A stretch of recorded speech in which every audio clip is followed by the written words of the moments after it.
Hi, I'm Chris, and I'm a professor, and I give Google Slides a 4 out of 5. For more reviews like this, click below. So I used to use PowerPoint, and it was an okay software, but what we were having trouble with is doing any collaboration with students. So when looking for a new tool, we landed with Google Slides because I could easily share the slides as we were working on them, and we could work together virtually, especially during a COVID-19 time. I chose Google Slides for a few reasons. Number one, it's really easy to use. Most people are familiar with a technology that's similar to that, so no matter if you were using Keynote or PowerPoint, it's really easy to kind of convert over to Slides.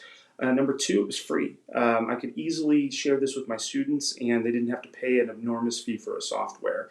And three, the collaboration. When I was using this, we could easily share a link, and if we were submitting assignments, they could submit them to me via a link, they could export it out, and they could work real time together. So when we did in-class activities, they could work together on their computers and not have to have one person do all the work. Okay, so for onboarding with my classes, essentially what I did was I created a short little video that showed them how to use it. But outside of that, it was pretty self-explanatory. It mimicked a lot of the typical word processing and presentation tools. So students really didn't have a lot of issues with the onboarding process. It was just making sure everyone had a Google account that could log in and access the slides. So if you're getting ready to use Google Slides, here's my recommendation. Create a presentation and play with the tool. Don't just go into it and start going, okay, I think I know what I'm doing. Play around with it. There's a lot of cool features in there if you dive a little deeper.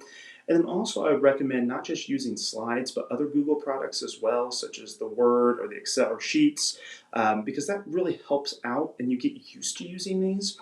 And then if you're going to be doing it, one tip I really give is one of the biggest problems we've ran into is when people share or add collaborators, they use the wrong email addresses. So always go in and select they can't edit and then give the link to somebody. That's a lot easier than just going in and say, hey, what's your email address? And they get lost in oblivion and no one can access it.